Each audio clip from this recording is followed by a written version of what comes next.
Boa noite a todos os amigos da Casa de João, irmão Francisco, quem nos acompanha, né, nessa pedaço de noite em que buscamos, de alguma forma, trazer notícias do bem, notícias do mundo espiritual, notícias do mundo material.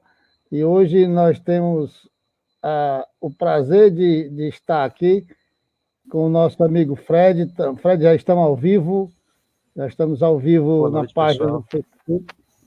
Boa noite ao nosso irmão Fred Macedo, que vai nos presentear com a sua fala, com o seu conhecimento, com as suas experiências, né? O tema é extremamente interessante. Aliás, eu diria que são os temas. O link entre os temas que vai ser o mote do nosso irmão Fred aí. Fred, antes de iniciar, boa noite. Boa noite, querido. Tudo bom? Você está me escutando bem? Bem, escutando bem. Maravilha. Agradecendo já de antemão a sua presença, sabe, da nossa profunda admiração e respeito pela sua pessoa, pelo seu trabalho dentro do movimento espírita e também os seus trabalhos pessoais, pela seriedade com que você conduz e se pauta sempre. Obrigado. Seria muito interessante para nós termos aqui, para falar de um assunto tanto quanto tabu ainda para a humanidade, né? Que é a ufologia, e linkar essa ufologia aos conhecimentos da doutrina espírita, a doutrina espírita que nos norteia na nossa caminhada.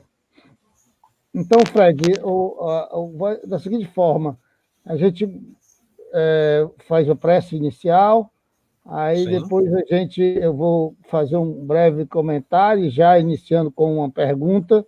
Perfeito. Aí uma pergunta ligada ao tema, para lhe dar Wilton, só um segundo que eu vou desligar a televisão, que está meio alta. Pois não, tranquilo. Aí a gente continua, então, nessa temática maravilhosa que é a ufologia e o espiritismo. A ufologia nos remete, sem sombra de dúvida, a um conhecimento que a doutrina espírita debate também na fala de Jesus, quando diz que há muitas moradas na casa do Pai.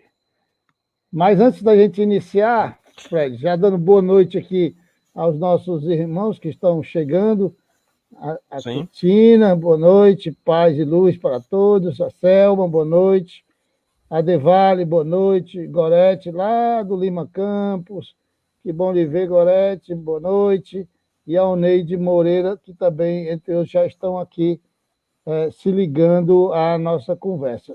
Perfeito.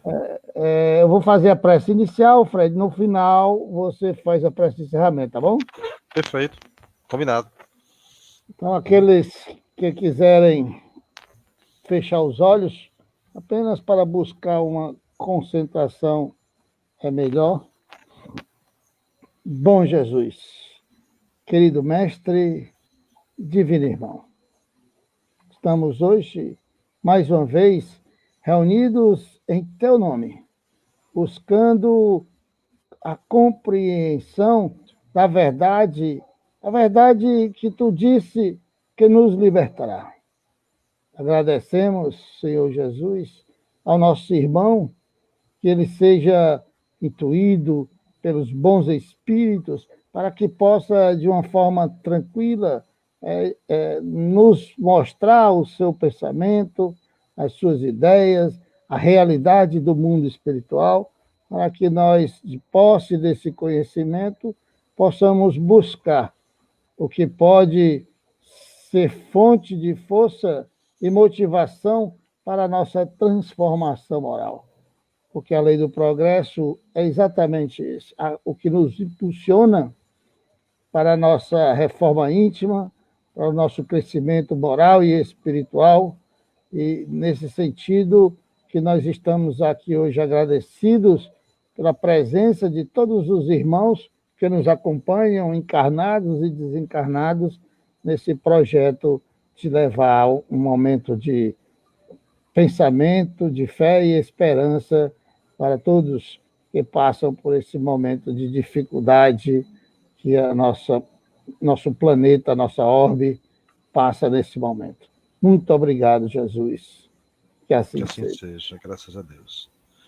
Meu amigo Fred, dê sua boa noite. Depois eu quero dar início a uma fala, um comentário, para dali você despender a sua fala, eu vou ficar aqui e a gente vai conversando durante o período, tá bom? Meu caro, perfeito. Meu caro, na verdade, eu gostaria muito, até não somente a sua participação, mas de todos, porque, na verdade, eu queria que fosse mais uma conversa entre irmãos, entre amigos, tá? Onde eu vou explanar alguns assuntos, porque, por si só, é um assunto extenso. Somente o Espiritismo é extenso demais. A própria ufologia, com a sua casuística, também é muito extensa. Então, uma hora é muito pouco, né? Então, na verdade, o que nós iremos fazer aqui é apenas ilustrar alguns pensamentos, conjecturar sobre algumas situações e levantar alguns questionamentos que eu pessoalmente acho muito válido para nós que somos todos espíritas, porque atende de alguma forma e nos mostra exatamente que a ideia ou a concepção de existência extraterrena, tá? Independente se é no plano espiritual ou num plano dimensional ou em outra orbe, na verdade nos mostra que a nossa luta, a nossa lida, a nossa diária em busca de uma evolução espiritual, ela não se limita tão somente a esse pequeno planeta, somos todos irmãos na mesma trilha, na mesma seara, independente da forma, independente do perispírito, independente do conhecimento, todos nós estamos com a mesma busca. E essa evolução são para todos, não somente para nós humanos, mas para aqueles que orbitam ou existem em outras órbitas, em outras dimensões. Isso para nós é fato consumado. Isso deve servir como estímulo. Se perguntar, né? E olhar ao seu redor e ver quantos de nós estão lutando para sermos melhores diariamente. Imaginar, tá? Que outros seres, com outra percepção, com outra capacidade cognitiva, estão procurando fazer a seu modo a mesma coisa, para mim é um alento. Saber que eu não estou sozinho no universo, saber que além dos meus irmãos que se encontram na mesma luta, eu também devo ter irmãos com outra forma, com outro aspecto, até com outra tessitura material, mas também lutando para evoluir, né? Então, assim, pode perguntar, estou aqui para isso, ou então eu emendo a ideia e vou embora. Tá certo. Eu queria só dar um gancho para você, Sim. Né? Dando já boa noite a todos que estão chegando aí a nós, a professora Silvia Helena acaba de chegar, a Cristina também. Boa noite a todos. Boa noite, Fred, nós temos... eu sou um curioso. Sim. Eu digo que eu sou um curioso da ufologia porque eu busco muito encontrar na ufologia exemplos ou casos, vou dizer assim, casos que estejam mais sérios, né? Mas tem muita coisa que a gente basta dar a primeira olhada que já tem que dispensar porque não tem nada de sério. Mas existe muita coisa séria, né? E a gente entende que a história da ufologia, assim como a história da humanidade, se misturam, né? Nós temos aí N casos, relatos históricos de aparições nas obras que foram ficando. Mas na história da civilização moderna, nós poderíamos dizer que a história da ufologia, de uma certa forma, é antes do caso Roswell e depois do caso Roswell. Para a história da ufologia, né, se expandiu assim, se popularizou muito mais depois do caso daquele famigerado caso Roswell. No Brasil, nós poderíamos citar apenas um caso, para não vou falar em ET de Varginha, lógico, né? Apenas um caso que a gente sabe que é sério, que é a Operação Prato, né? Naquela operação nós temos documentos oficiais que comprovam que o Brasil foi extremamente visitado naquele momento por diversas naves Uhum. Eu queria que você pegasse, falando um pouco desses dois casos, para que as pessoas Perfeito. colocassem os pés no chão e daí você tem o multiverso pela frente. Fica à Maravilha. vontade. Perfeito. Antes de fazer essa explanação que você me solicitou sobre o caso Roswell e o caso da Operação Prato, que ambos são, eu diria que são duas casuísticas ufológicas que são divisores de água, um nos Estados Unidos e outro no Brasil, eu queria só fazer um comentário e um link, porque que alguém pode se perguntar por que um espírita se tornou ufólogo, ou por que um ufólogo se tornou Ótimo. espírita, não é? Ou então porque ele consegue enxergar essas duas vertentes, porque uma é uma doutrina filosófica de cunho religioso, e o outro é uma pretensa ciência, já que não temos postulados para defini-la como tal.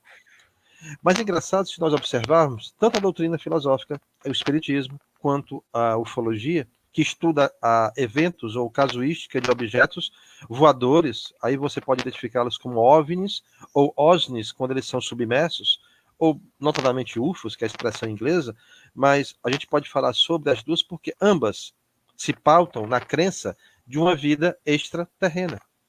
O espiritismo se pauta no plano espiritual. A ufologia se pauta na existência de vida em outras orbes, ou, atualmente, que seria a tendência mais atualizada, né, que é essa que eu sigo, né, na existência de planos dimensionais.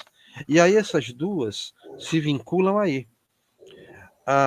O estudo que eu faço da ufologia é considerado hoje como ufologia holística, que é exatamente tentar vincular, tá, um certo caráter esotérico, esotérico no sentido não de telúrico ou diáfano ou de fundamentação mais subjetiva, religiosa, mas esotérico no sentido de trazer para nós, tá entendendo? Trazer para nós uma visão mais complementar a respeito da ufologia. Por que isso? Porque a partir do momento que Allan Kardec, ao conversar com os espíritos, eles afirmam, e partindo de Jesus, que fala que existem várias moradas, né? Jesus já foi muito claro dessa observação, e eu não quero ser tão literal quanto a isso, mas até pela própria lógica e coerência, e pelo exemplo que está acontecendo, né? Perdão, pelo exemplo que nós temos no decorrer da própria evolução humana, nós temos fatos que ilustram perfeitamente a crença ou a existência, tanto no plano espiritual, porque nós temos, tá? Eu como médium, tá? E como estudioso do espiritismo e praticante há décadas, e como ufólogo há décadas, você acaba vinculando ou criando um certo link, porque ambas procuram a mesma coisa, tá? Não somente, e todas sofrem, por incrível que pareça, tanto a ufologia quanto o espiritismo sofrem do infeliz atrativo dos fenômenos. Tem muitas pessoas que abraçam o espiritismo muito mais preocupada em ver os fenômenos do que propriamente entender que a reforma íntima é a base e a essência da doutrina. Muitos procuram na ufologia os fenômenos sem entender que a ufologia é bem mais do que um avistamento. A ufologia nos mostra que nós temos vínculos, tá? Vínculos pretéritos com outros seres que estão aqui pelos motivos mais adversos. Seja por interesse na nossa própria evolução, seja pelos seus próprios interesses, aí onde entra talvez a questão moral, que eu não quero me aprofundar aqui, mas pelos casos apresentados, vocês podem observar que, né, pelas abduções e pelos contatos que foram testemunhados e registrados, nós tivemos inúmeros contatos, nós tivemos várias interferências na evolução humana a partir desses seres, e nós também tivemos contatos, alguns exitosos, alguns traumáticos e alguns até letais. O que nos leva a crer que existe uma variedade de motivos, interesses e seres, cada um no seu próprio processo de escala evolucionária, moralmente falando, tá? E assim nós temos que entender que da mesma forma que existem todo tipo de ser humano para todo tipo de atitude, existem também seres de outros planos de existência, que aqui não vou citar se eles são materiais ou são imateriais, são tangíveis ou intangíveis, mas existem seres que também são motivados, alguns pela própria beneficência e outros pela mais pura mesquinhez. Tá? Então nós precisamos entender isso. E o que é que tem a ver ainda ufologia com o espiritismo? É que ambas também sofrem de suas próprias deficiências. Vou citar algumas delas, aí quando eu terminar eu vou te responder, tá, Wilton?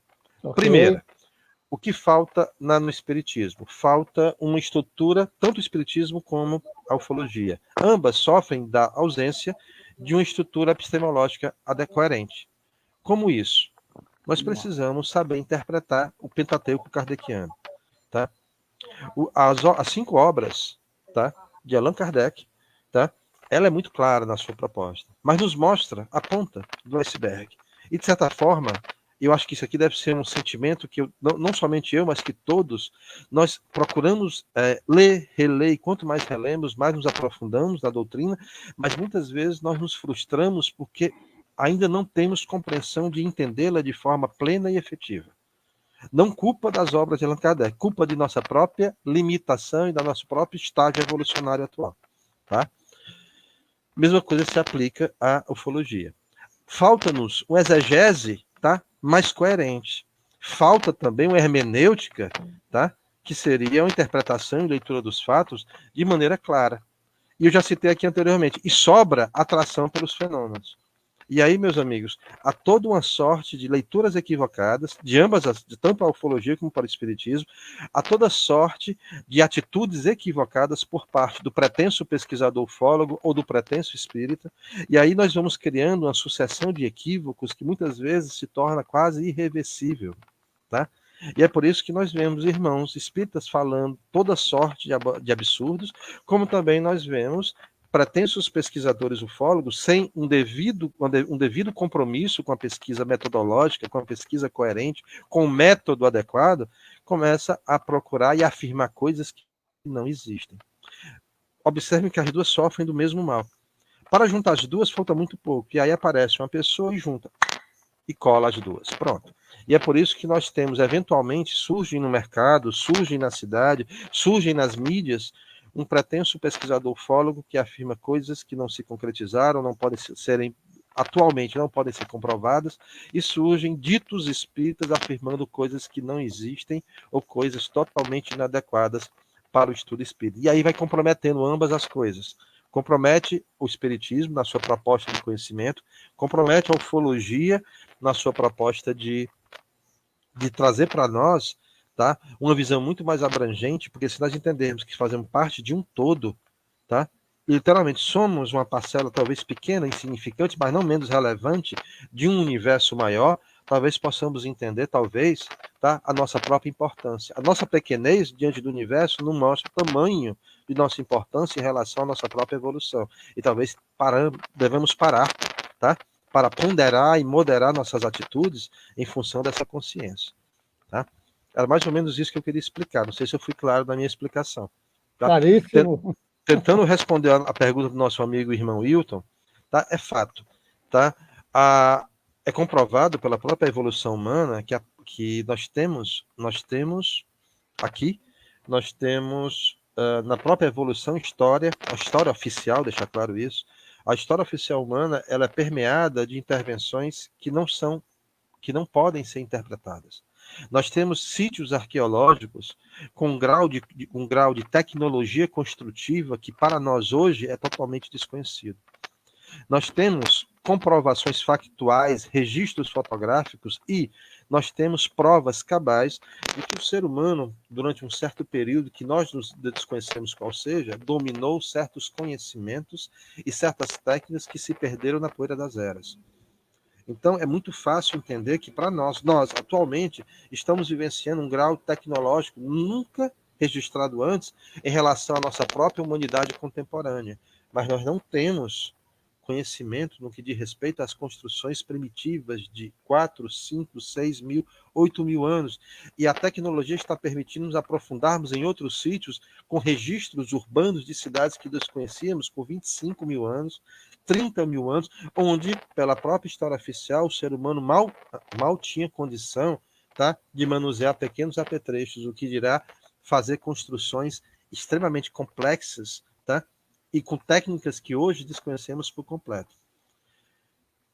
É fato que esses eventos que o próprio irmão Wilton citou, o caso Roswell, talvez seja o primeiro caso onde surgiu, na idade contemporânea, a expressão. Foi nesse período, não foi por causa do caso Roswell, mas foi neste período que surgiu a expressão discos voadores. Tá? Esse caso foi em 1947, a queda de um OVNI próximo a uma base militar qualquer base militar seria uma temeridade, mas esta base militar em questão era a base militar que continha os bombardeiros que transportavam as bombas atômicas. Foram de lá que saiu o Enola Gay, que era um bombardeiro que levou as bombas para Hiroshima e Nagasaki. O fato é que a partir do momento que o homem começou a utilizar certas energias, no caso energia nuclear, o avistamento se tornou mais efetivo, né? E nesse período foi muito claro que em quase todas as bases do mundo, tanto americanas quanto russas e todas do mundo desenvolvido, avistamentos de naves sobrevoando, como se eles estivessem fazendo um controle ou tentando, e muitas vezes desligando até os equipamentos. Principalmente na época da Guerra Fria, que foi mais ou menos entre os anos 50, 60 e 70. Os anos 60 foi o pico e o auge da Guerra Fria. Tá? E era muito comum as bases nucleares, tanto americanas quanto russas, serem visitadas por esses objetos que muitas vezes desligavam os mísseis balísticos de ambas as nações, deixando bem claro o seu intuito, se não pacifista, pelo menos com a intenção neutra de evitar qualquer possibilidade. Tá? O que nos leva a perguntar, realmente, se o mundo vivia tal paranoia nos anos 60, por que é que nunca aconteceu a Terceira Guerra Nuclear? Porque nunca ninguém apertou um botão vermelho que disparasse um míssil, que gerasse uma retaliação, e aí nós teríamos no espaço o cruzamento de mísseis cruzando em pouco tempo, os cogumelos atômicos explodindo em toda a parte do mundo, desencadeando o apocalipse final. Por que é que não tivemos? E porque, eventualmente, toda vez que escorria na política global, tais fatos eventualmente esfriavam. Eu vou só puxar para nós o fato da crise dos mísseis de Cuba de 1962. Tá? Basicamente, Cuba já tinha instalado toda uma estrutura de lançamento de mísseis ar e terra direcionado para a Flórida. Tá? E de uma hora para outra, os ânimos estavam tão acirrados entre Estados Unidos e União Soviética que era questão de dias entre os peritos especialistas, era questão de dias para um conflito global. E de uma hora para outra, isso arrefeceu. Graças a Deus. Arrefeceu. Mas por quê? É fato que ambas nações, que eram as mais poderosas da época, ambas nações, elas foram visitadas e era visível o controle de certos seres tentando evitar, e aí nos mostra a preocupação que eles têm conosco, tá? E nos arremete a como se nós tivéssemos aparentemente tutores, tá? No nosso processo, né? Diria até porque ainda a humanidade ela se encontra ainda num processo muito antiquado, muito recalcitrante e renitente no seu próprio processo de evolução, tá? Depois eu vou citar alguns exemplos por que nos leva a crer dessa intervenção. Eu estou mais ou menos explicando as perguntas que o Tito nos fez. Tá? Então, em 1947, houve essa queda desse OVNI, que foi basicamente mascarada pelo governo norte-americano, tá? Que foi feito alguns registros, pessoas foram subornadas, pessoas foram ridicularizadas, e infelizmente pessoas foram até mortas, para evitar que esse fato se expandisse. Tá? E a partir daí foi aceito pela ufologia oficial do mundo que esse fato seria o divisor de águas e seria a partir daí o início da era da ufologia. De lá para cá, tantos e tantos casos ocorreram, mas o do Brasil, ele foi talvez a Operação Prato, que o Tito nos falou, talvez tenha sido a casuística ufológica, para mim, na minha opinião, para mim a mais complexa, a mais destacada e a mais, eu diria para vocês, a mais relevante no que diz respeito à nossa pesquisa. Colares é uma ilhazinha ao norte do Pará. Tá? É uma ilha de pescadores. Tinha um posto de saúde, uma escolinha, não tinha nada a oferecer nos anos 70. Em 1977, um capitão chamado Capitão Irangê, tá? da aeronáutica, foi chamado pelo comando aéreo para levar uma tropa e fazer uma vistoria, porque estavam observando durante dias. Pessoas estavam observando objetos luminosos no céu e algumas pessoas estavam sofrendo ataques durante a noite dentro de suas próprias casas. Tá? E o capitão foi chamado, o capitão Irangê, porque ele era cético, ele não acreditava, e foi cumprir, como todo oficial, foi cumprir uma demanda do comando. Levou sua tropa e chegou lá e ele ficou estarrecido com o que ele viu.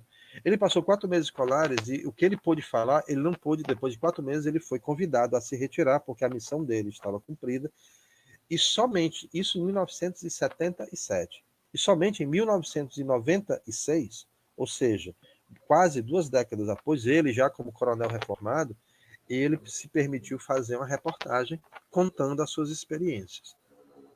Ele morreu, ele foi pretensamente diagnosticado como suicídio 2 meses, 3 meses depois, mas depois eu vou falar sobre isso.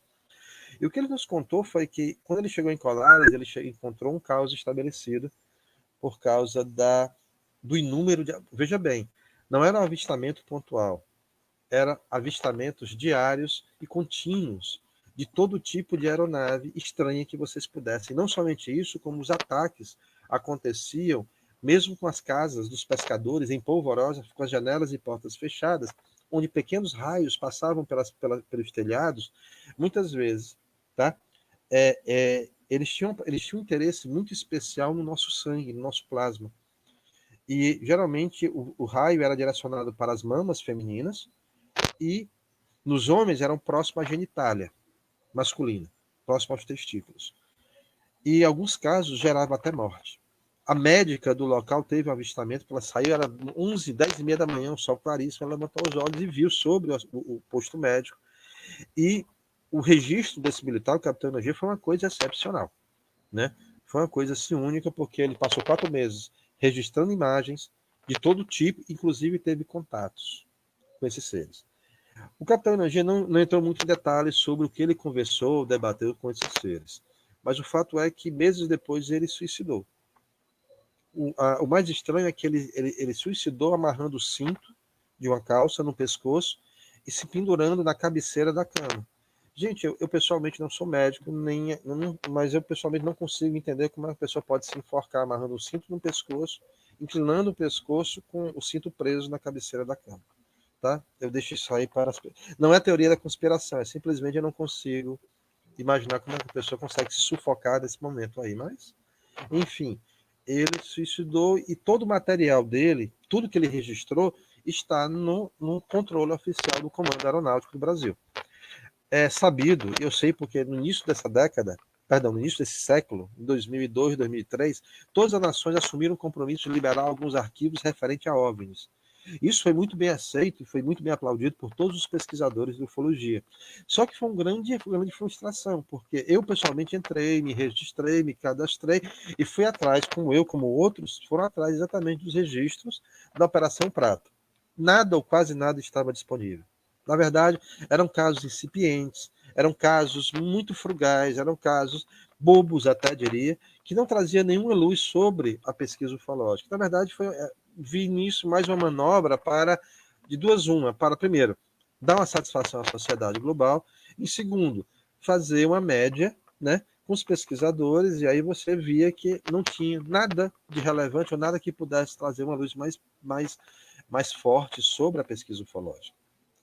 Tá? Então, meus amigos, assim, a grosso modo é mais ou menos isso que o nosso amigo Wilton perguntou. Eu não sei se eu te respondi a tua pergunta, Wilton.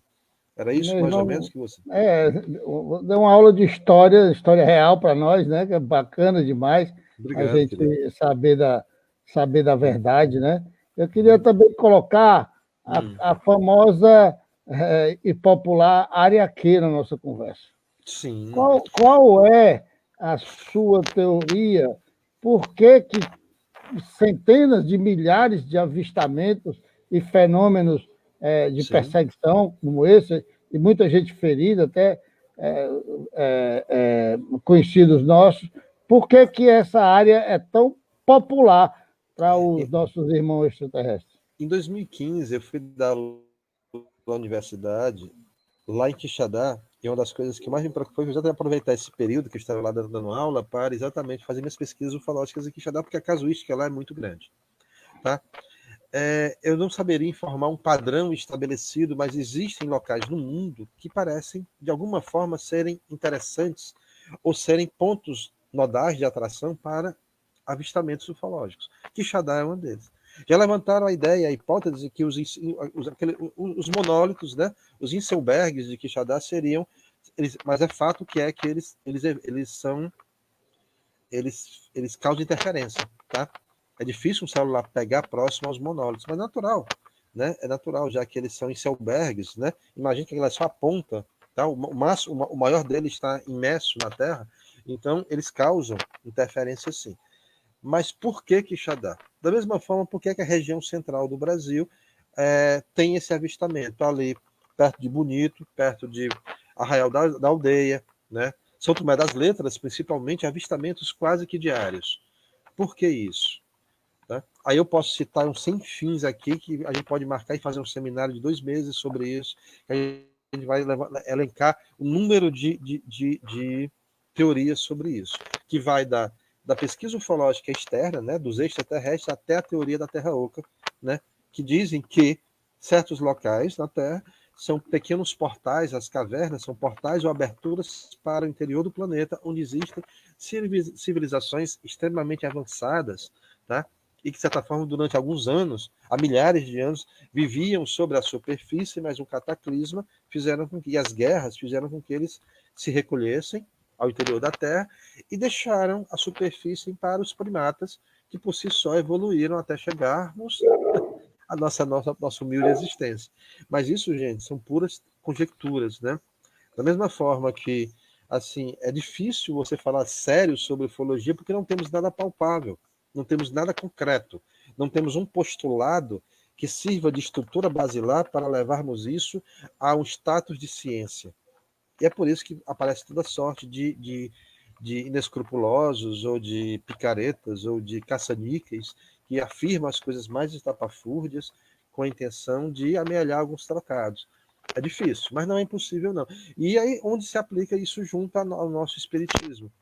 Porque da mesma forma que a ufologia não tem essa profundidade metodológica, o espiritismo, exatamente pela sua proposta libertária no sentido de consciência, não no sentido de permissividade, tá?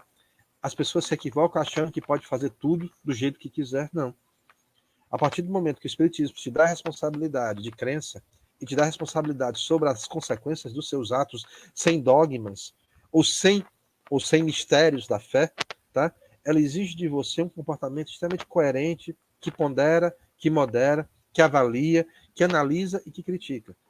E aí muitos, pelo peso da consciência, porque nós sabemos que nossa consciência pesa e pesa bastante, acaba direcionando para o mais fácil do espiritismo, que são os fenômenos. E aí, meus amigos, fica complicado, né? Se preocupar tão somente com as mesas girantes, né? Com aquilo que os anjos da guarda falam, ou em vez de se preocupar, que é com a verdadeira mensagem, o verdadeiro conhecimento, a verdadeira informação, que é a reforma íntima. Tá? As duas, para mim, espiritismo e ufologia, para mim, elas são duas coisas que, atualmente, para mim, indissociáveis, né? Elas não se desassociam, elas estão unidas, imbricadas até, tá? Meu amigo Fred E deu aí, uma para você, é uma travadinha. pesquisa. Tá dando uma travadinha Alô? aí, né? Alô? Vocês estão me ouvindo, gente? Tô ouvindo, tô ouvindo. Deu uma travadinha aí, mas melhorou. Pessoal, vocês estão me escutando? Alô, Wilton? Tô ouvindo. Você tá ouvindo? Pronto. Eu estou ouvindo, é porque deu uma travada, você sumiu. Eu não sei se o É, pessoal que está assistindo. foi curta. Foi curta. É É, problema de né, não sei se eles internet. estão assistindo. Eu ia falar sobre essa. Tá funcionando agora? Tá, tá. Tá funcionando, Wilton? Travou de novo. Eu ia citar para vocês o caso da pesquisadora espírita. Ela é referência na transcomunicação. Seu Wilton. Tá falhando aí a tua internet. Travou aí? Ouvindo. Não, Fred, tá Tá travando aí tua funcionando. internet. Tá travado A minha aí. tá legal. Vamos lá.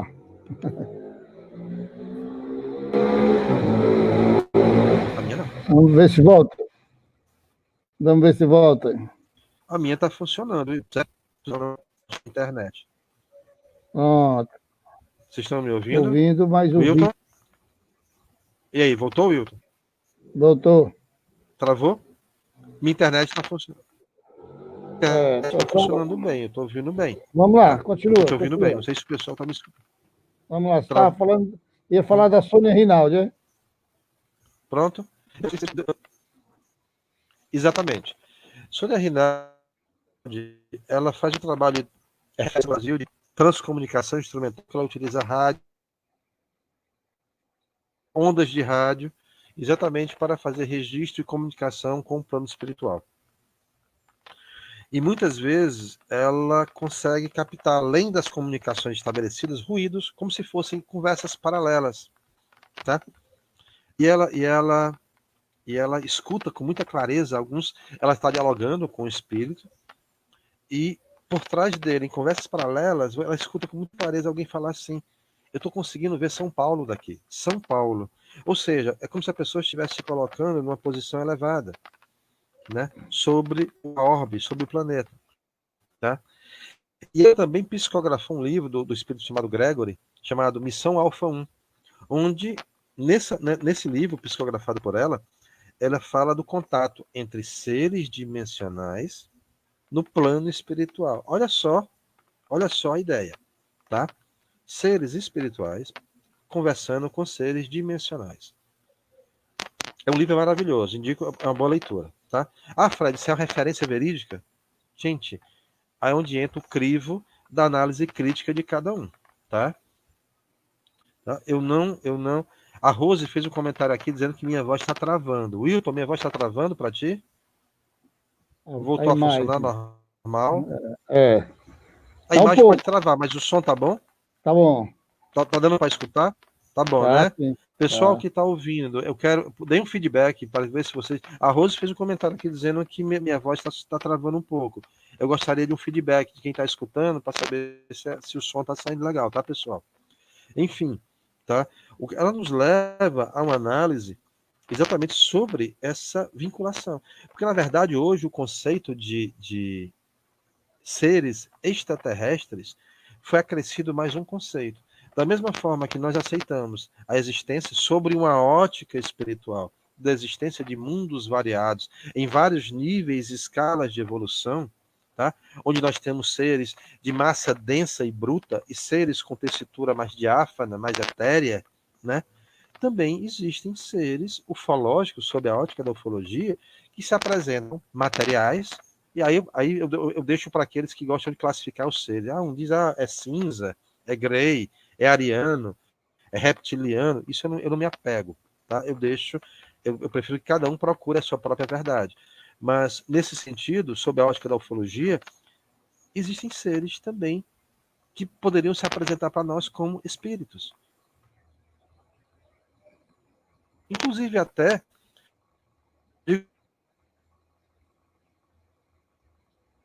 para vocês que, pelos relatos de abdução, esse caiu.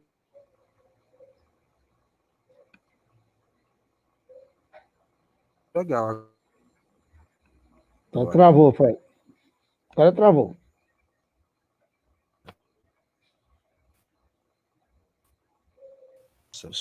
Gente, eu vou fazer o seguinte: eu vou sair. Wilton, eu vou sair e vou entrar de novo. Pode ser? Ótimo, vai lá, vai. Eu vou sair e vou entrar de novo. Só um momento. Ok. Acontece, são problemas Acontece. que não cabe a nós. Se eu fosse mais fanático, eu ia dizer que é interferência aí do mundo espiritual. A gente tem aqui hoje o nosso irmão Fred, está falando aí muito bem sobre a existência de seres extraterrestres. Nós poderíamos ir um pouco além, aproveitando que ele não está aqui, para dizer que extracorpóreos, seres dimensionais, mentes extracorpóreas, né? São seres que habitam junto conosco nesse multiverso que vivemos, né, Fred? E estou falando sobre seres extracorpóreos, extradimensionais, seres que nós temos relatos e mais relatos aí na literatura espírita de seres de outro planeta. Nós temos aqui na casa de João algumas experiências de médiuns que são incontestes pela pessoa que são, de contatos, de visualização, de psicofonia, de psicografia, de seres que Já vivem em outros planetas. Muitas vezes, enquanto o contato mediúnico se estabelece pelo próprio perispírito, o contato com outros seres, não do plano espiritual, mas de outros planos dimensionais, ou mesmo do plano que estamos vivenciando agora, se estabelece através do contato telepático. Mas são muito semelhantes. Muitas vezes não sabemos distinguir. Tá? Só um fato que ilustra o que nós estamos falando agora, que nos anos 50 e 60, tanto pelos Estados Unidos como pela antiga União Soviética, eles tinham estabelecida a Guerra Fria, estabelecida a competição entre eles, cada um procurava se sobressair em todas as áreas. Seria na aeronáutica, seria pelo material bélico, seria pela inteligência, seria pela cultura e também pelas pesquisas parapsicológicas. E era muito comum, tanto nas ambas nações, eles procurarem pessoas, médiums, telepatas, e aí, pela falta de conhecimento, ou até pela necessidade de destaque, eles não sabiam diferenciar, e eles criavam uma coisa muito misturada, né? Para eles, o telepata e médium era a mesma coisa, para eles, o paranormal e o médium teriam as mesmas faculdades, quando na verdade nós sabemos que são duas coisas, apesar de alguns efeitos serem extremamente semelhantes, as origens são completamente distintas, tá? E aí, na verdade, era muito comum em grupos de pesquisa o transe, e o transe estabelecia ou através de contatos mediúnicos ou através de contatos telepáticos. Então, na verdade, nós temos, e o que o Wilton falou é prova, que muitas vezes na mesa mediúnica se estabelece o contato que muitas vezes pensamos ser mediúnico, na verdade, apenas telepático, de seres que vivem em outra frequência, em cidades. Tudo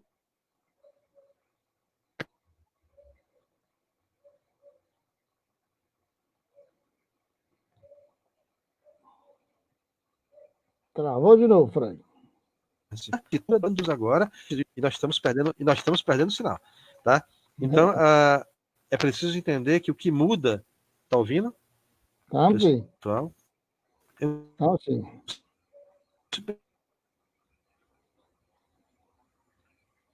O pessoal para o seguinte, de novo, até quem estiver me escutando, o Ito caiu, o Ito tá indo, Sim, tô sim. voltando, indo e voltando. E a tessitura da nossa é frequenciada. A textura do plano espiritual também é frequenciada, tá? Quando nós temos um contato mediúnico ou a aparição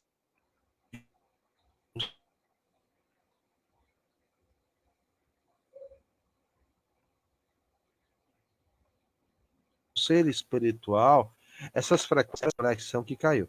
Repetindo a pergunta, vocês notaram que muitas vezes na aparição, na materialização de um espírito, ou na aparição de um ser espiritual, muitas vezes ela é atrelada ou vinculada a fenômenos físicos. Observaram isso? A certas interrupções elétricas, a certa mudança no clima. Por quê? Porque são frequências que estão se conectando e muitas vezes são frequências que não é que não devessem se conectar, mas que são ondas distintas. A mesma coisa se aplica muitas vezes a avistamentos de OVNIs. Observem que um OVNI ela não se adequa às nossas realidades físicas, às nossas 3 dimensões, 4 com o tempo, né? Mas observe que o deslocamento do OVNI é totalmente errático no espaço. Ele não segue uma sequência natural. Ele não respeita o atrito da atmosfera. Ele não respeita a inércia. Ele se desloca de forma errática no espaço, como quem está literalmente, e muitas vezes está numa posição, ele some e surge imediatamente em outra. É como se ele estivesse entrando e saindo da nossa própria existência. O que nos leva a crer que, primeiro, esse objeto não é feito de matéria densa. E segundo, esse objeto não está literalmente na nossa frequência de dimensão. Mas isso são conjecturas, tá? Tudo que eu estou dizendo aqui para vocês, meus queridos, são apenas questionamentos e especulações a partir de avistamentos e do que foi feito até agora de pesquisa. Não temos nada ainda concreto, tá? E é por isso que eu tenho muita responsabilidade, e eu estou falando uma coisa no início e é verdade. Eu levo essa pesquisa muito a sério, porque eu me preocupo muito com aquilo que eu afirmo, porque eu quero evitar que vocês saiam daqui dizendo que eu afirmei algo indefinitivo. Infelizmente, eu não tenho capacidade, conhecimento, nem provas para afirmar nada e nem declarar nada em condições absolutas ou definitivas. É tudo a nível de conjecturas. Certo? Certo. Meu amigo Fred, Sim. Certa feita, Hum, eu conheci um cidadão, não sei se você conhece, chamado Ronald, um ex-militar, sim, né, da Marinha, sim. né, aposentado, né, em que ele me mostrou algumas fotos que a própria Marinha, que eles tiraram a bordo de navios Sim. brasileiros, né, e me mostrou algumas filmagens que eles fazem de um grupo que ele participa aqui no estado do Ceará, Uhum. onde eles recebem coordenadas e datas e vão para aquele local e todas as vezes, infalivelmente, eles, quando chegam nesse local, eles acontece algum tipo de avistamento, Uhum. né? E eu passei a frequentar a casa dele com certa assiduidade, é espírita, Sim. e certa feita estávamos nós na casa dele, Uhum. ele me chamou para me ir lá, porque ia chegar um pessoal, e adentrou uma senhora com uma filha que deveria ter, uma menina que devia ter uns 13, 14, estourando 15 anos. Sim. A menina era pequena, não era grande, né? Nos sentamos na mesa, para não esticar muita conversa, ele trouxe papel Uhum. e lápis, né? Lápis de desenho, esses lápis coloridos, Uhum. e fez uma breve prece, e Sim. imediatamente, assim, coisa de um minuto, a menina começou a desenhar. Uhum. E ela desenhou, fez desenhos de características profissionais, muito bem Uhum. feitos, detalhes Sim. de rostos, né? Um homem, uma mulher, uma Uhum. criança, desenhou a frente de uma construção, desenhou uma planta, uma paisagem, e colocou os nomes, eu não vou me lembrar como eram os nomes das pessoas, mas as pessoas eram humanoides, né? Eram Uhum. humanoides, tinha uma altura maior Uhum. do que a nossa, a cabeça mais alongada também, e ela Sim. disse: esse aqui era meu pai, esse aqui é minha mãe, esse aqui era eu. Incorporou, né, essa criança, incorporou a entidade e desenhou paisagens. Ela disse também o nome do planeta, mas eu não conheço muito Olha, de o astronomia, que não você me lembro. falou, o que você me falou, Wilton, isso para mim não é novidade. É, a única preocupação, assim, nesse caso, tá? Esse é um caso claro, claro, tá? Nesse caso aí é um caso claro de mediunidade dessa jovem ou de um dom de telepatia muito desenvolvido. Aí onde entra, como eu falei, é preciso a pesquisa. É Sim, preciso sim. acompanhar esse caso com muita seriedade, sem criar expectativas para ver até onde. Porque, querendo ou não, tá? A, aquilo que eu já falei para vocês, não sabemos, o que sabemos sobre o próprio Espiritismo é muito pouco.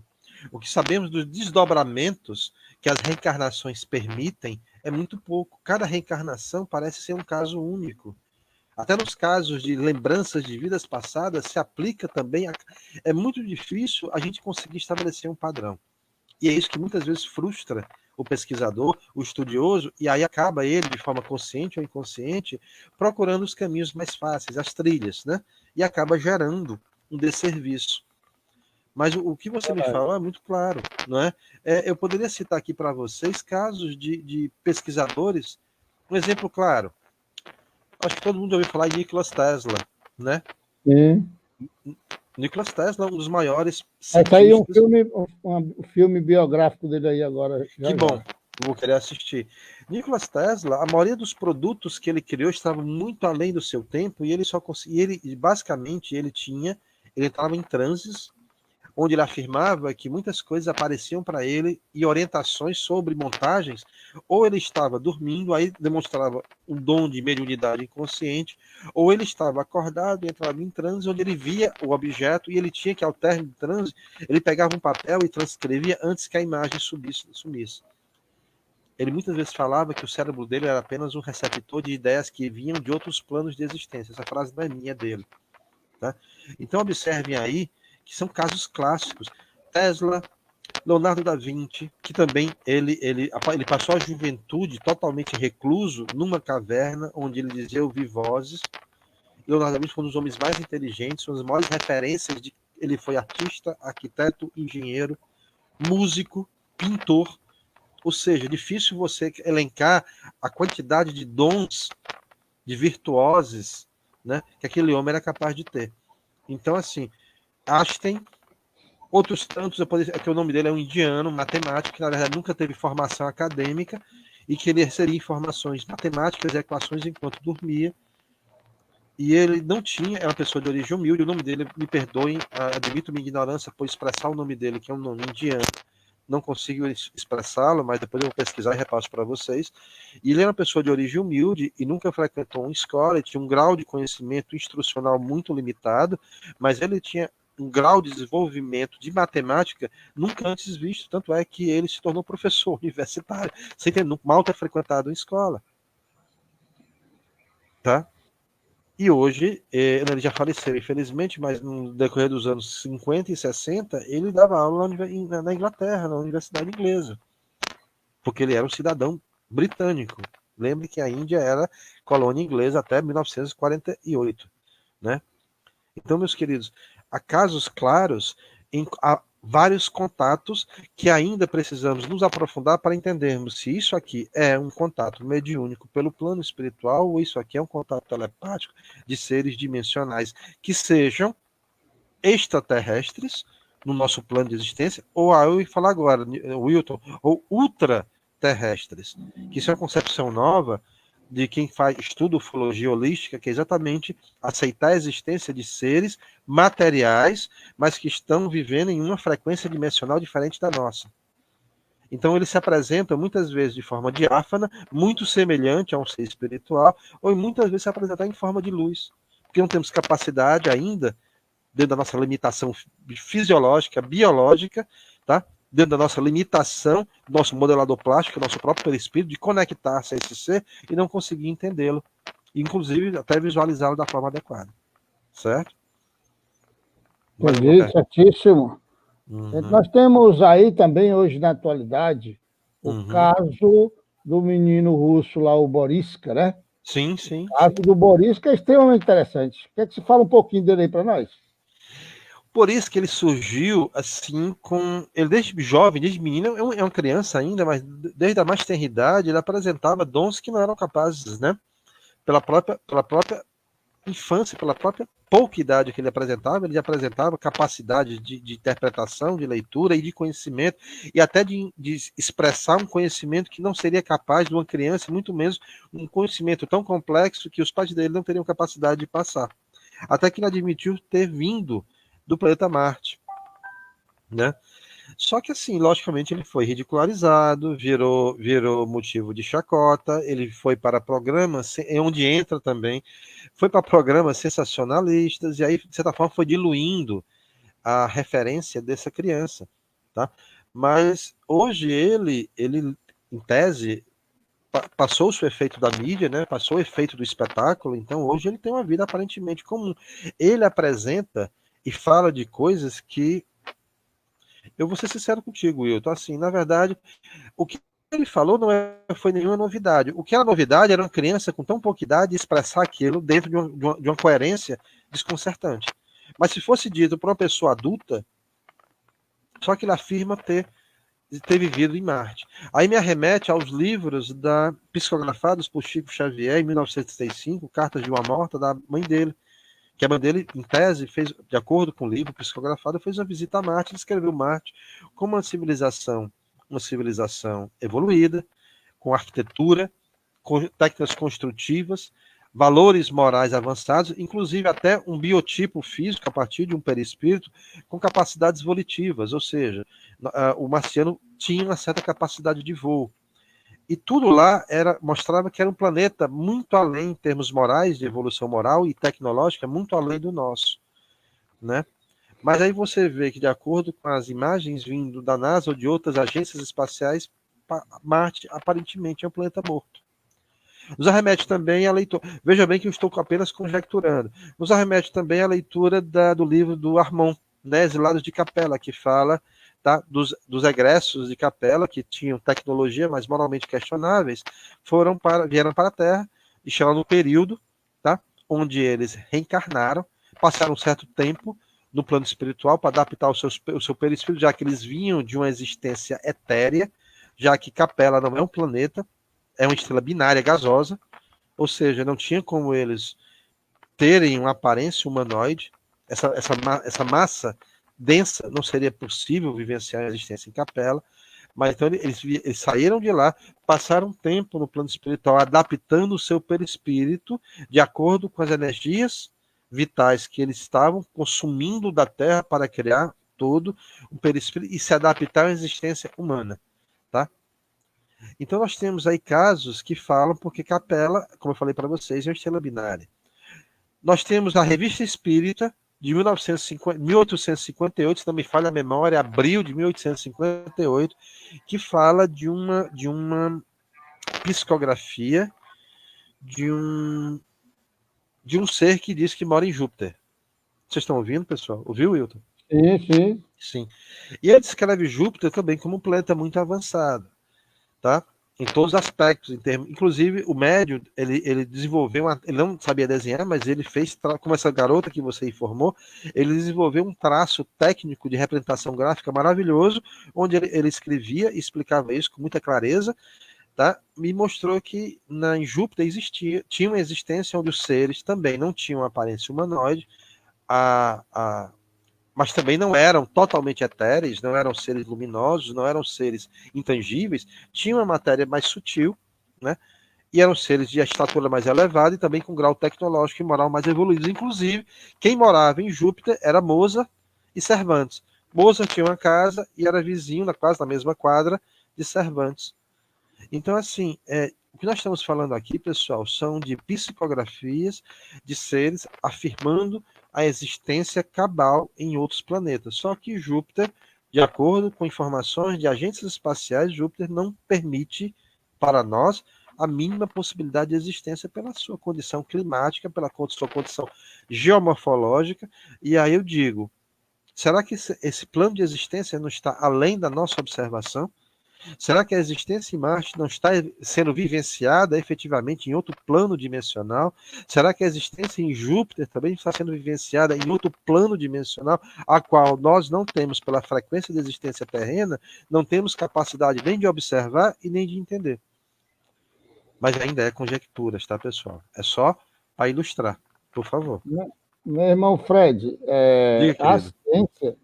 a ciência, uma vez até eu vi a frase que a ciência, com a teoria das cordas, o Sim. multiverso, mataria Deus, né? Acabaria com Deus. Muito pelo contrário. Foi disse, né? Aí foi exatamente isso. Né? Foi exatamente a teoria quântica é que exatamente conseguiu ilustrar, certo? Exatamente tudo isso que nós estamos falando agora, tá? O conceito de ultraterrestre só nasceu a partir da teoria quântica das cordas, das supercordas, onde seriam mundos de frequência diferenciados, né? E onde nós temos que entender que não existe apenas três dimensões como nós vivenciamos agora, mas 11 dimensões de existência. Porque até então aceitávamos a quarta, que seria o tempo. Hoje, a partir da teoria quântica, nós temos 11 dimensões de existência. E para nós que estudamos e aceitamos o espiritismo, é extremamente providencial esse conceito abrangente de vida, porque nós podemos agora, de certa forma, estarmos respaldados pela ciência e dizer, olha, peraí, a ciência está me dando essa brecha de observação. A ciência está me abrindo essa lacuna de observação. E o que é muito bom para nós, tá? Porque o espiritismo exige de nós esse compromisso de pesquisa, de senso crítico, tá? Eu, pessoalmente, eu estudo espiritismo, estudo ufologia, estudo teosofia, estudo qualquer doutrina que me ache que seja interessante, mas eu tenho que ter um senso crítico e um crivo quase cético, porque isso me isenta das minhas paixões. Enquanto eu não permitir que a minha passionalidade me abstraia e oblitere meu bom senso, eu estou em paz comigo mesmo. Por isso que eu digo assim, tudo que eu faço e que eu falo, ela é, apesar de eu falar de certa forma, de forma enfática, ela é meio desapaixonada, tá? Mesmo que me apareça na minha frente um alienígena dizendo, mostrando RG, CPF, CEP de onde mora, ainda assim eu vou olhar para ele com uma certa descrença. Tá? Peraí, mas me prova mais. Eu não tô, tá entendendo? Por quê? Porque isso, para nós, é muito importante não sermos muito passionais, porque a passionalidade compromete a razão. E nós, como espíritas, devemos saber que a razão deve nortear nossos estudos, nossa crença, nossa conduta, nossa forma de ver a vida e, principalmente, nosso próprio processo evolucionário. Né? Eu respondi ao meu amigo cientista cético, né, Ah, com a fala de Jesus, né? sim. A teoria das cordas, a teoria do multiverso, ou seja, o número infinito de universos infinitos em infinitas possibilidades, né? Uhum. Só corrobora com a frase de Jesus quando disse que há muitas moradas na casa Moradas na do meu casa de meu pai. Pai, né? Exatamente. A gente vivencia, a gente que trabalha, que milita dentro da doutrina espírita, das faculdades mediúnicas, estudando com muita seriedade, experimentando, praticando a mediunidade, a gente percebe em relatos simples, fatores que comprovam isso que a gente está falando. Um Sim. espírito menos evoluído, de um padrão vibratório inferior, pesado, ele não consegue enxergar um espírito num padrão vibratório elevado. De jeito Já nenhum. comprova, Uhum. né, Kardec comprovando tudo isso que você disse aí, nós podemos estar olhando para Marte e vendo só aquilo que nós conseguimos ver, que os nossos aparelhos captam. E pode Exatamente. ser tudo aquilo que é falado lá. Mas eu queria falar aqui de um livro que eu li certa feita, há algum tempo, chamado Gestação da Terra. Sim. Esse livro ele relata aí, em algum momento, que em dado momento, os capelinos que já tinham retornado, Uhum. reencarnado no mundo deles lá, Sim. eles voltam à Terra, encarnados em naves, né, em naves, Uhum. para buscar resgatar os últimos remanescentes. E ao chegar na Terra, eles encarnados, materialmente encarnados, eles percebem que o padrão, a frequência vibratória da matéria deles se equivalia à frequência vibratória do desencarnado aqui na Terra. Então, os Legal. mais encarnados não Uhum. conseguíamos perceber eles encarnados. Olha só. Então eles foram conseguiram contato lá na estação Rio do Tempo. Estação Uhum. Rio do Tempo é a primeira estação de transcomunicação que foi descoberta e montada naquela Uhum. época para que houvesse as comunicações do mundo espiritual através de aparelho. E Uhum. lá, eles encarnados encontram, estou lembrado do nome do espírito, mas se encontram com o espírito que fica encarregado de tentar demonstrar para eles como seria possível encontrar esses Esses seres, irmãos. Uhum. esses irmãos que estariam ainda presos aqui na Terra, né? Uhum. E perguntou para ele, mas como é que nós vamos encontrá-los? Aí ele disse, basta olhar na sua história. Se eles não retornaram ainda, Uhum. se eles não retornaram ainda, é porque não conseguiram evoluir. Se eles não Uhum. conseguiram evoluir, eles são os piores da sua história. Nossa. Né? E aí, daí ele vai todo não vale a pena, quem quiser, né, É ler o livro, interessante esse livro. Interessante muito esse livro. interessante, muito Né? interessante. Então ele vai lá a história de encontrar os espíritos, quando ele vai buscando nas encarnações, os seres mais perversos da Nossa. humanidade, né? Aqueles que e aí eles nos mostram assim, corroborando como a literatura espírita e a ufologia caminham de lado, assim, abraçada, São muito. né? É como um magnetismo, Gente, né? Como um magnetismo, que a galera quer são tirar. muito próximas. Exatamente, são elas se complementam. Você não pode pensar no processo evolucionário humano sob a ótica espiritual sem levar em consideração a origem do ser humano. E quando você leva em consideração a origem do ser humano, inevitavelmente, nós temos lacunas da história oficial humana que são verdadeiras idiosincrasias. Tá? São verdadeiros absurdos e equívocos que não se a própria academia ela engessou. Eu, como professor, eu sou professor universitário e lido diretamente com essa visão pétrea, enrijecida e absoluta da academia que não aceita nenhum questionamento. É uma verdade absoluta, falseada, falaciosa, mas que não se aceita. E toda vez que volta e meia, como eu citei, nós temos um grau tecnológico extremamente avançado e faz com que nós cheguemos a conclusões que refutam o que está estabelecido, automaticamente a academia vem e solapa essa pesquisa. A pesquisa é exaurida, encerrada, porque eles não admitem a possibilidade, só que eles estão no sol com a peneira. Tá? A história humana é bem mais extensa do que aquela que é mostrada. Fatos históricos estão aflorando na Terra através da tecnologia. Tá? Nós temos provas cabais da existência de Atlântida. Tá? Nós temos provas cabais do que sobrou de Atlântida a partir da imersão, porque isso não preciso ir longe. Quando eu faço uma pesquisa quase antropológica, e começo a entender que os povos primitivos, imagine o Oceano Atlântico, à minha esquerda e à minha direita, a leste e a oeste, tá? Todos os povos primitivos, de ambas as margens, de todos os continentes, têm basicamente a mesma história.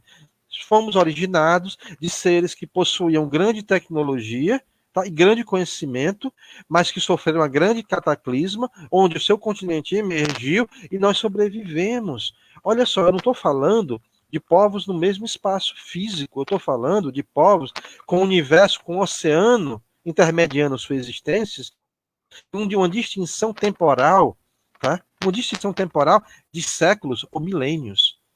Isso vai dos índios tupi-guaranis, isso passa pelos povos pré-colombianos, isso passa pelos povos bascos, tá? Da Península Ibérica, isso passa pelos povos, os núbios do norte da África, todos têm basicamente a mesma origem, inclusive com etimologias, nomenclaturas, tá? E dialetos quase semelhantes. Eu encontro quase 400 palavras hebraicas no dialeto tolteca. Me explica isso, por favor. Né? Quando você começa a procurar, a prova tá, eu só não posso provar isso para ti, mas a própria lógica e coerência me mostra que existia um contexto, e eu não estou falando da Pangeia, né? Eu estou falando que existia um continente que emergiu. Em 2012 foi. Gente, eu estou falando para você aqui, são fatos, tá? Em 2012 foi encontrados no Triângulo das Bermudas 2 pirâmides de cristal gigantescas no fundo do oceano, que estavam escondidas embaixo da Terra. E foram, por algum motivo, elas afloraram. Nunca mais tocou no assunto. Isso foi em 2012, 8 anos atrás. Tá? É verdade, eu lembro disso aí. Lembra disso? Lembro, nós temos provas constantes, só que simplesmente as coisas, eles não vão admitir mudarem os fatos. Mas os fatos serão mudados à revelia, mesmo contra a vontade dessas pessoas, porque a verdade sempre aflora, inevitavelmente. Não é? É verdade. Nós temos também na própria Bíblia, Sim. não vou nem falar, vou falar do que eles utilizam para negar a existência. Caim matou Abel, não é? Sim. Foi expulso, saiu, foi-se embora, se encontrou com membros de outra tribo. Né? É lógico. Se encontrou com membros de outra tribo. Da onde, só existia, só existia Caim, só existia Abel, só existia Adão e só existia Eva. Porque, até onde eu sei, só existiam 4 pessoas na Terra. Como é que ele saiu da volta e encontrou? Como é que isso funciona? Então, na própria Bíblia, brincadeiras à parte, a gente encontra centenas e centenas de fenômenos. A estrela de Belém, por exemplo, né? A gente pode ver, percebendo as nuances da participação de seres de outra dimensão ou de outro planeta, extracorpóreo, seja o que for, na condução Eu, da eu diria, humanidade. eu diria até mais, Will. Na pior das hipóteses, nós que estamos aqui, nós somos o que sobrou. Nós somos o rescaldo. Porque, na verdade, o ser humano, né, ou qualquer outra espécie que tenha nos antecedido, ele tinha um controle tecnológico, um grau de conhecimento e um domínio sobre a sua existência muito mais complexo, inclusive domínio de forças desconhecidas que para nós seriam sobrenaturais, mas para eles seriam totalmente... Porque, por exemplo, do que eu estou falando? Os sumérios têm uma expressão que é chamada vril, que é Deus em sumério. E ele citava, o Sumério citava que esse vril era uma energia que, dependendo da forma que era manipulada, você podia controlar tudo, inclusive até manipular e deslocar grandes massas de terra. Então, talvez justifique a existência de grandes construções primitivas que até hoje não se sabem quais técnicas construtivas.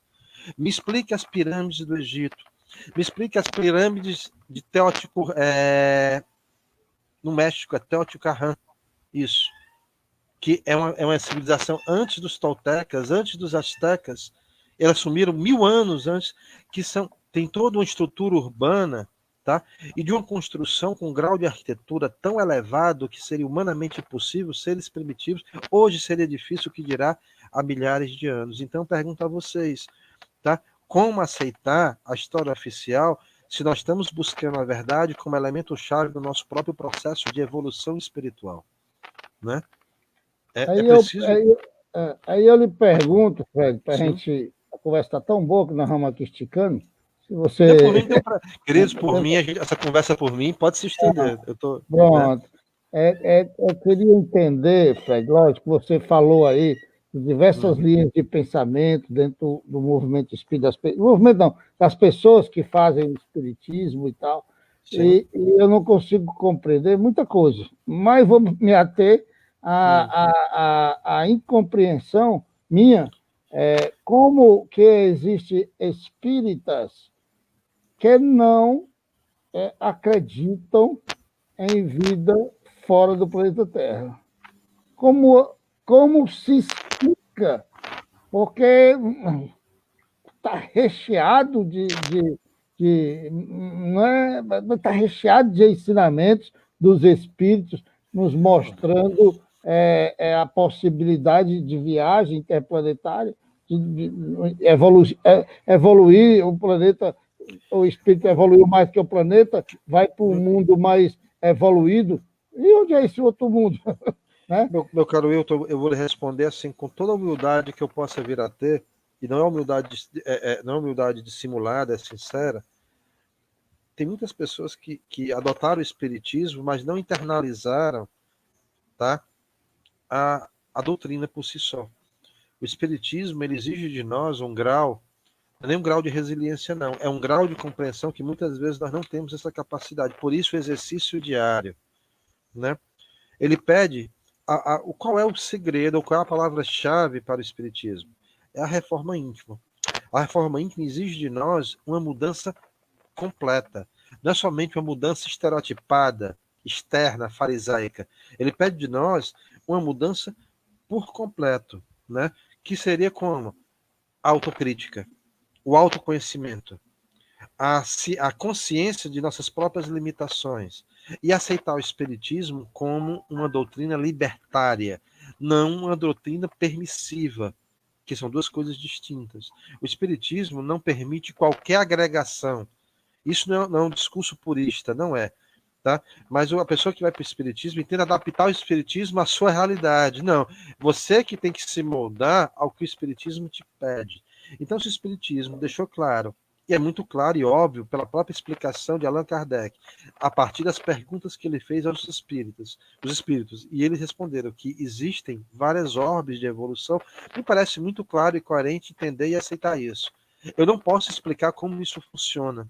Eu não posso explicar, pelo que eu entendi, a nossa mudança, eu posso desencarnar agora na Terra e por algum motivo ou pessoal, porque também, na verdade, os trâmites de reencarnação para nós também nos é desconhecido, tá?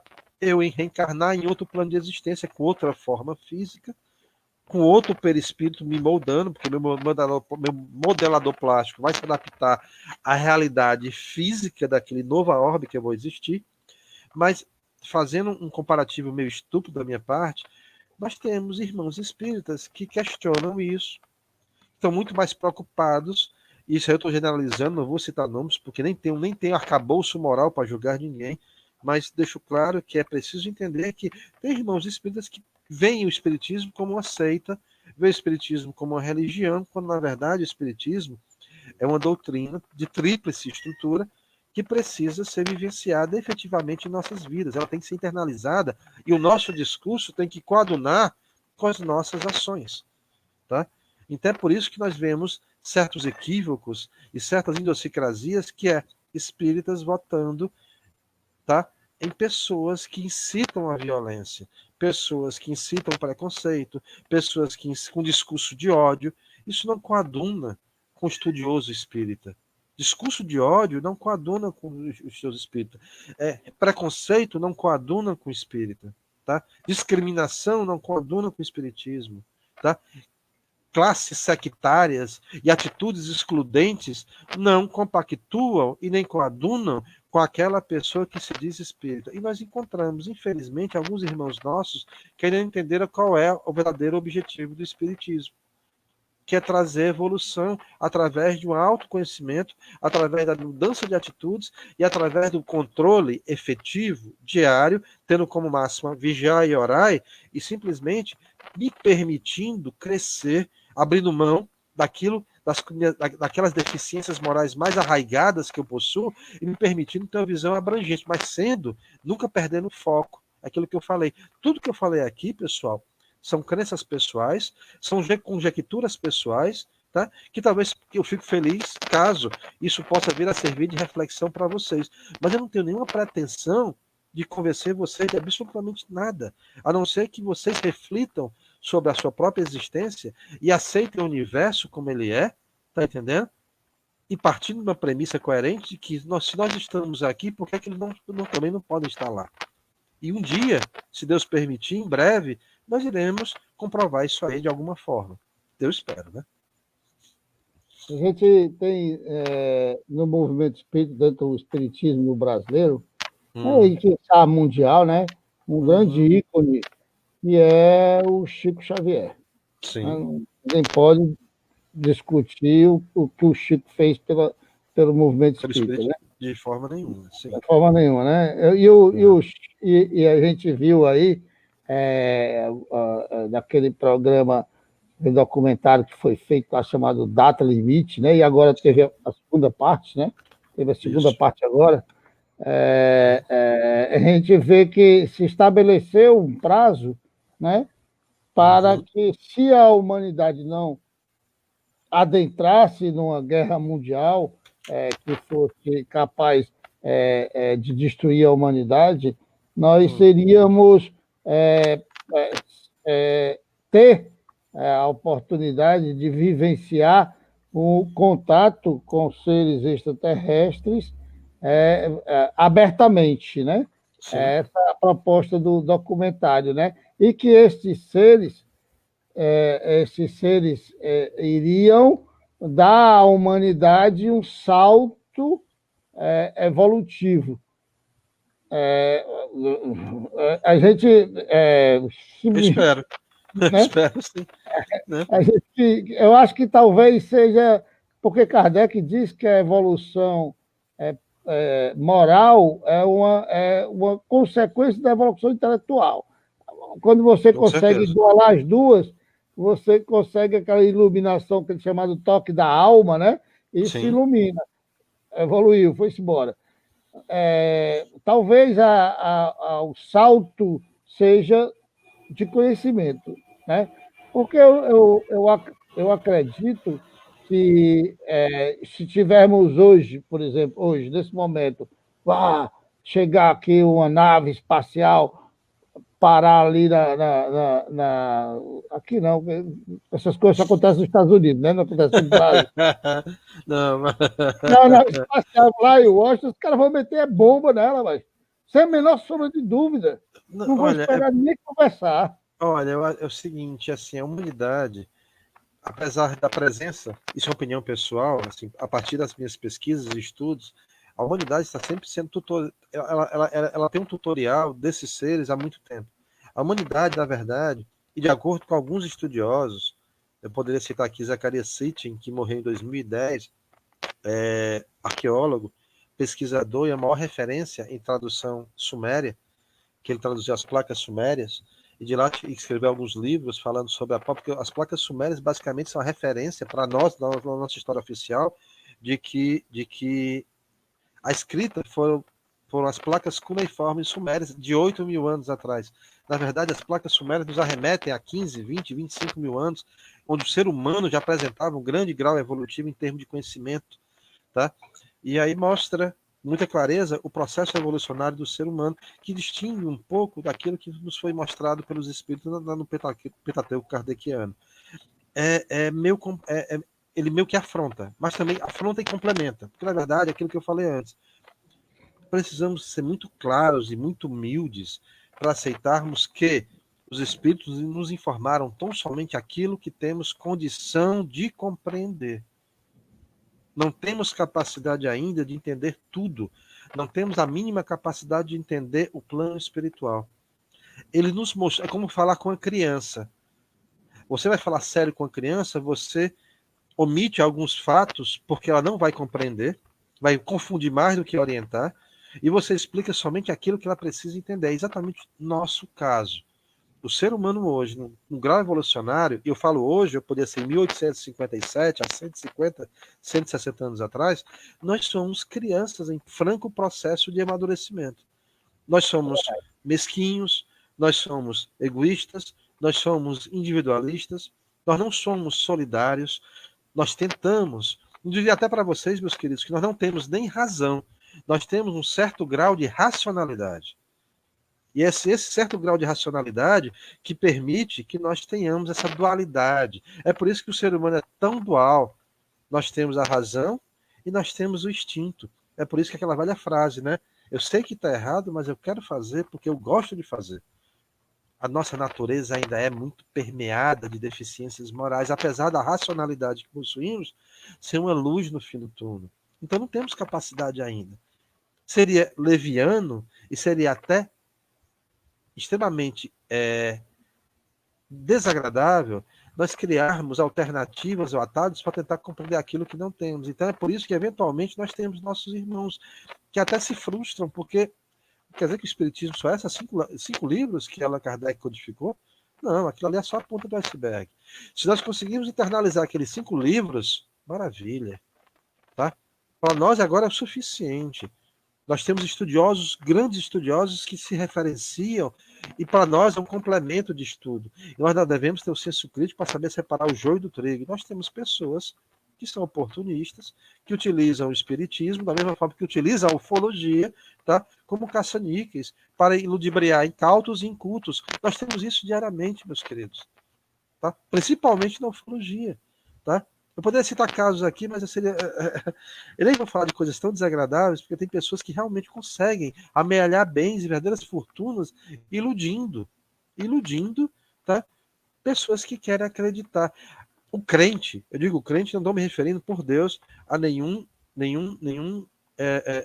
fiel de nenhuma igreja protestante. O crente é aquela pessoa que quer crer. E aquela pessoa que quer crer, ela não tem lógica, ela não tem coerência, ela não tem fundamentação. Você não consegue orientá-la, não consegue conscientizá-la, porque a necessidade de crer dela é tão elevada que ela se sobrepõe até ao bom senso. E para essas pessoas, meu Deus, são pessoas especiais e adequadas para esses seres oportunistas, esses parasitas, né? E nós temos isso em qualquer canto, meus irmãos, em qualquer canto. Não somente na ufologia, mas nós temos no espiritismo, na igreja católica, nas igrejas protestantes. Nós temos o ser humano, por si só, mostra a sua natureza falha e mesquinha na primeira oportunidade que aparece, infelizmente, né? Meu amigo Fred, já estamos com 1h30 de conversa, é espetacular, Sim. show de bola, é muito mais do que a gente E é esperava. isso, querido. Você Tem tanta nos... coisa pra gente falar, a gente pode até marcar outro dia, se Ah, quiser. marcar, sim, com certeza. né? A Viu? gente até é interessante até a gente pegar um tema mais específico da próxima vez, porque Perfeito. ufologia e espiritismo ela abrange tanta coisa, todo o universo, né? Abrange. Abrange história, abrange antropologia, abrange tradições. Inclusive, pessoal, convido a todos, depois eu passo o link para o Wilton. Talvez daqui a uma semana eu vou fazer uma live falando sobre ufologia, ritos, tradições e cultura de povos primitivos que referenciam ufologia, tá? Não vai ser, porque aqui é uma conversa numa casa espírita, então eu direciono nosso debate para a ótica espírita. Ali eu não vou falar de espiritismo, mas eu vou falar da história humana, tá? Ilustrando alguns ritos que ilustram com muita clareza a presença ou a intervenção desses seres ditos, tá, extraterrestres. Quando eu tiver a data mais certa, eu repasso para o Wilton e eu convido a todos aqui presentes, que eu acho que vai ser bem interessante. Tá? Se for o caso, você nem passa o link, não, você vem repeti-lo aqui embaixo. Tá certo, vai ser um É prazer. muito melhor para nós, né? Tá certo, viu? Você sabe que eu não perco a oportunidade. Sim, claro, claro. Eu Meu estou vendo irmão, aqui as pessoas postando, agradecendo. Pessoal, primeiro eu agradeço, eu que agradeço o convite do nosso irmão Wilton. É um prazer e um privilégio estar aqui com vocês. Espero que em breve todos nós possamos nos encontrar, né, Wilton?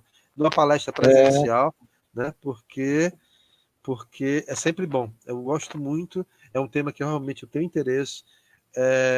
O Wilton é um grande irmão, tá? A casa dele é uma casa maravilhosa que eu só pude ter o prazer de fazer uma palestra lá uma vez somente, não foi, Wilton? Mas espero poder em breve fazer presencial. E eu estou à disposição, que ele sempre quando precisar, vai ser sempre um prazer e um privilégio estar com vocês. o Tá? bom de tudo, Fred, é que, como aquela mensagem do Chico, tudo passa, né? Tudo Tudo passa passa, exatamente. As e coisas boas e as coisas ruins, né? nós recebemos hoje uma mensagem da Ana, e aí diga a Uhum. todos, né? A Casa do Caminho está reabrindo as Coisa portas, maravilhosa. né? Coisa Vai maravilhosa. começar, vai iniciar um trabalho aos sábados, Sim. diferenciado, ainda não é os mesmos moldes, lógico, agora temos outros protocolos para dar Sim, sim. segurança, né? Vai Uhum. fazer um curso lá intensivo de meditação, isso é Uhum. muito bom, e vai ter o atendimento fraterno. Estamos dando o primeiro passo. A Casa de Que João Irmão maravilha. Francisco já Que maravilha. reiniciou as suas reuniões mediúnicas com um grupo reduzido de médios, para não colocar ninguém em risco, mas já estamos trabalhando, graças a Deus, né, através da mediunidade, e já estamos trabalhando também a nossa mente para criarmos os nossos protocolos de segurança, para que possamos, já agora, em breve, se Deus quiser, Que coisa meados maravilhosa, de Tuto. agosto, a gente respira aquele ar bom de novo com a prática do bem, da Com caridade, certeza, trazer as com certeza. pessoas para cá que a gente fica. Faz tanta falta, viu, Fred? Faz, faz, você não sabe. Assim, Faz. eu digo a vocês, meus caras, que assim, eu não mudei muito a minha rotina, que eu sou um cara muito caseiro. Eu gosto da aula, casa, casa, aula, tá? Mas ainda assim, eu sinto falta do convívio, do estudo da casa espírita, de estar presente na casa espírita, de sentir a atmosfera, porque lá é o nosso oásis, né?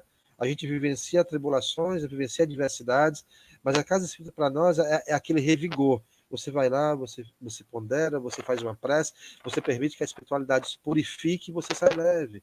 Eu sinto falta. Da mesma forma que minha esposa é muito católica, ela sente falta da missa dela, e eu sinto falta da minha casa espírita, né? Eu só não, eu tô quase assim, apesar de morar aqui um pouco longe eu tô quase indo para ficar com vocês lá, na casa É, viu? É sério, porque assim, eu sempre gosto das casas mais a simplicidade, eu sempre gostei de ver o espiritismo da forma que o menos é mais, né? Assim, o espiritismo, a doutrina por si só, ela não quer ostentação. Ela não é querer ser estereotipado ou criar uma figura caricata de humildade, não é isso. Mas quando eu fui fazer aquela palestra, Wilton, na casa, eu me senti tão bem. Me lembro dia de chuva, adoro chuva. Caiu uma chuva torrencial, mas a palestra fluiu naturalmente. E eu, assim, foi ótimo. eu falei para minha esposa, eu falei, nossa, como eu me senti bem. Eu gosto muito dessa simplicidade, do local que você entre e você está entre irmãos. Se a humanidade adotasse para si a consciência da doutrina espírita, eu digo a vocês que o mundo seria totalmente diferente do que é hoje. Tá? Porque Meu o amigo, Espiritismo as portas ensina, da casa de né? João, me perdoe, as portas da casa de João, irmão Francisco, estão abertas para você. Eu Seria agradeço, querido. fantástico para nós ter você aqui nos ajudando a conduzir. Você Seria um que prazer. sente Seria um falta aí, prazer e um privilégio. Seria um prazer e um privilégio. Com estamos certeza. está retornando. Viu? Imagine nós que moramos na casa espírita. Imagine o Uhum. tamanho da falta que a gente sente Nossa, daquele movimento, das das atividades, pessoas, do convívio. do É. caldo. O caldo faz falta. Uhum. O caldo faz muita falta, o caldozinho depois da palestra e tal. A gente fica Olha, muito feliz. Diga. só fazer um comentário, assim, pode ser até um comentário aparentemente infeliz, que eu ia fazer assim, tudo na vida, até as coisas mais desagradáveis, a gente consegue tirar, se for possível, tirar um aprendizado positivo. Apesar Sim, de tantas mortes que essa pandemia trouxe, apesar das perdas irreparáveis para grandes famílias, eu mesmo tive na minha família, de alguma forma, essa pandemia também, ela vai gerar, o mundo não será mais o mesmo após ela, eu acredito que ela vai gerar muitas reflexões e muitas mudanças. Inicialmente serão mudanças físicas, mudanças externas, serão mudanças de conduta mais externalizadas, mas ela está pedindo a nós, ela tá exigindo de nós uma reflexão antes nunca feita. E sobre esse aspecto, ela tem um viés positivo. Apesar de toda a doença, apesar de toda a dor que ela tenha causado, apesar dos transtornos que ela tenha causado, apesar da mudança de hábitos que ela tenha causado, eu acho que toda transição ela é caótica. Tá? Toda transição é caótica. Eu gosto muito de usar muito esse exemplo e sempre cito. Né? Quando você faz uma reforma na sua casa, entra pedreiro, entra pintor, entra eletricista, entra pessoas que você não conhece, que fazem barulho, tiram tudo do lugar e sujam tudo, e você olha para sua casa e você não reconhece. Mas depois que passa a mudança, você olha e vê que tudo está melhor. A sua casa foi pintada, a instalação foi refeita, né? A reforma foi finalizada e hoje a tua casa está melhor do que estava antes. Então toda transição ela é caótica por si só. E o movimento caótico não é uma coisa ruim, é apenas um movimento aleatório. Né? E Aristóteles já falava que a natureza humana ela procura o equilíbrio. Então, qual um bambu que balança ao sabor de uma tempestade, ela, ao término, ela para, o bambu para e equilibra. É mais ou menos isso. Então, acho, gente, posso estar sendo otimista, posso estar sendo simplório, até minha observação pode estar sendo um tanto quanto infeliz. Mas eu acredito, tá? Eu acredito piamente que a gente vai tirar grandes lições e nós teremos uma oportunidade ímpar, tá? De mudar o mundo, tá? Porque o mundo não será mais o mesmo. E se nós vamos começar de uma tábua rasa, vamos repensar nossas ações, vamos repensar nossas atitudes, vamos repensar o que nós queremos para nós e aquilo que nós queremos para o próximo, porque esse é o momento, meus queridos. Perdemos muito, mas podemos também fazer bem mais do que perdemos. Tá? É isso que eu queria dizer. Aí quem manda, o que é que está dizendo aí quem manda de verdade? Fran, eu não vejo a hora de começar tudo de novo. Eu também, Fran, com certeza. Aí é a dona da casa. Ah, que bom, Fran. Olha, ele me convidou, eu vou, viu, Fran? O dono da casa, mas foi ele que me convidou. Meu irmão, muito obrigado, viu? Foi Eu que espetacular, agradeço, querido. foi muito Eu que bom. agradeço. Você é uma pessoa que a gente tem uma empatia muito Sim. grande, a energia do conhecimento é muito boa, porque ela nos conecta. As pessoas, às vezes, por não gostar de um assunto ou de outro, perdem oportunidades fantásticas, como esta, né? Vai estar gravado aí, quem não viu agora, vê depois. Vai estar Sim. na casa de João, depois vai para o YouTube, vai estar eternizada essa conversa, isso é que é Que bom bom, demais, que né? bom. A gente lhe agradece, você Eu que agradeço, que é isso. abrilhantou mesmo a nossa noite, né? Aí, ó, pode A vir Fran me mesmo. convidando. Agora eu vou, Fran. Agora Agora, eu vou. Agora eu vou. Tá oficial já, agora, agora eu vou. agora está amarrado, tá amarrado. Tá amarrado, agora tá amarrado. A casa é sua, meu irmão. A casa de Jesus aqui, todo mundo que chega aqui está em casa. Aliás, Kardec nos ensina que a casa espírita, os centros espiritistas, como ele gostava de chamar, tem que ter o cunho familiar. Sim, sim. E aqui a gente faz questão disso. A gente faz questão que todas as pessoas que cheguem aqui se sintam bem recebidas, né? Foi assim que eu me senti, Tito. Foi assim que eu me recebi quando eu fiz a palestra. Eu me senti bem recepcionado, eu me senti bem aceito, né? Assim, como uma família mesmo, né? Essa sensação. A casa espírita tem que passar essa sensação, né? De acolhimento, de recepcionar, né? De ser um ninho, né? Um ninho familiar. Um ninho é que acolhe, não é isso? Então, eu acho que é mais ou menos isso mesmo. Foi assim que eu me senti. De posse aí desse sentimento bom aí, faça a nossa prece e dê seu boa noite ao pessoal. Queridos, vamos elevar nossos pensamentos, vamos elevar nossos sentimentos ao nosso Mestre Jesus, tá? Agradecendo por mais essa oportunidade de estarmos aqui juntos e reunidos entre irmãos, tá? Dessa conversa, porque não foi uma palestra, foi uma conversa tranquila, descompromissada, despretensiosa, tá? Onde eu tive o privilégio de conviver com vocês e falar um pouco, tá? Mas não com essa pretensão de me achar dono da verdade, porque nunca fui e nunca serei. Sou um eterno aprendiz e essa é uma condição a qual eu quero vivenciá-la por anos seguidos e outras existências, se assim Deus me permitir.